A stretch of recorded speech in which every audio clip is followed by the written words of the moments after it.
right, we'll start with opening statement and then we'll get started in the room. What's that? Oh, we're on mute? All right, and then we'll get it on.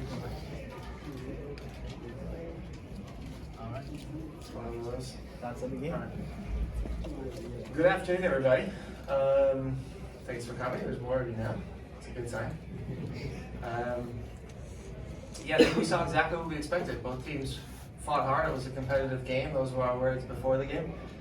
We saw that in the first half. We also understood that we have the ability to change games with our bench, and we did once again. And that was the plan going into this match, and it turned out that way. Very rarely did things actually work out the way we think, but today they did.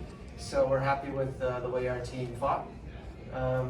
What I love about this team is they have the ability to fight and run and work, but also have the quality to finish games out and to finish plays off, which is every day a joy for me to, with the rest of the staff, coach them. And we were ecstatic that Diego scored his first goal for LAFC, a great one at it, and his progression this year and his performance has been unbelievable. He's been super consistent. He's fantastic in the locker room, and for him to have a little bit of personal success is the next step in his progression as a player, and I'm very understanding of that position and what it means. So I'm very excited for him. Hi Steve, nice to see you. Congrats on the win.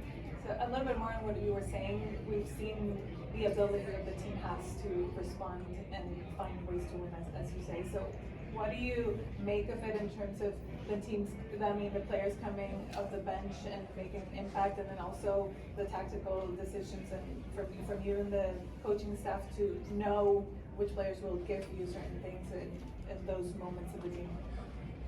It all starts with, I guess, trust and building relationships, begin the season, and then being transparent with the group.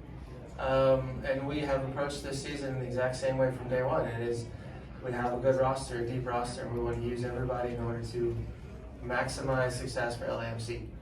And in order to do that, you need everybody in certain moments of the season. And it's not always easy as a professional athlete to not start every game. But compliments to the team and the staff as well for staying calm, sticking to the plan, and believing in the process. And that has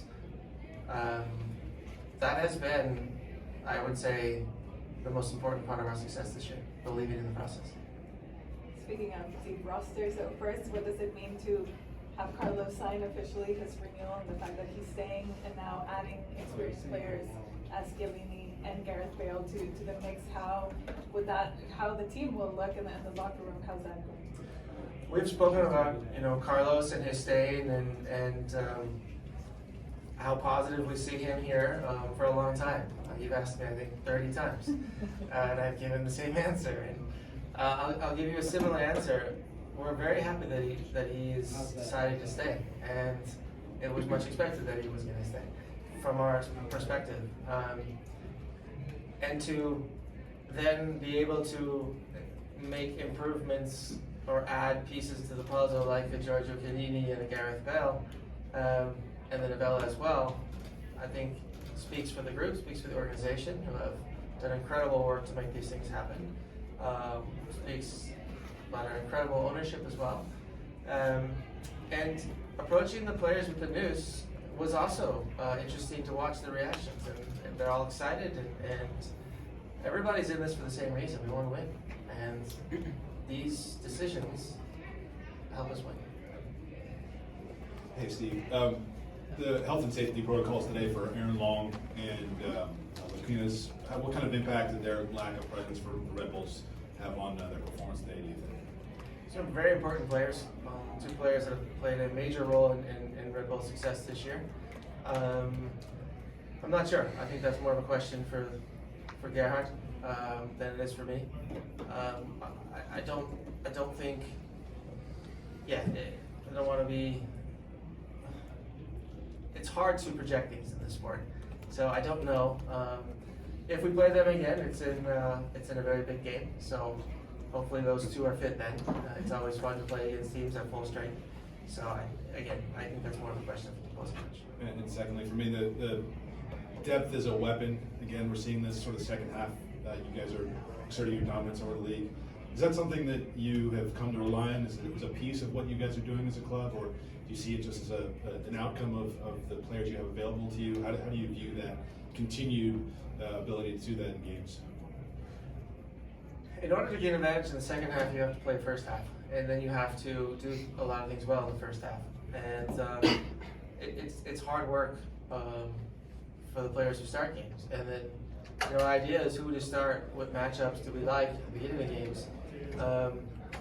That thought process plays into what do the matchups look like when we do make changes. So there's a thought process that every coach does before games, and you know, how can you change the dynamic of a game. It is so that at LAFC, our coaching staff, we have maybe a few more options than the other coaches. And we would be silly not to use them. And so our match plan is for 90 minutes and not just for 45. Go ahead. Steve, congratulations on the win. Just a quick question. Could you talk a little bit about the progress and the impact made by Opoku this season? It seems like a young player with a promising future ahead of him. Certainly a player who can make a difference even in tight spaces. So if you can talk a little bit about the impacts that he made this season, and do you sense any kind of ambition from him to maybe play for Ghana at the World Cup this year?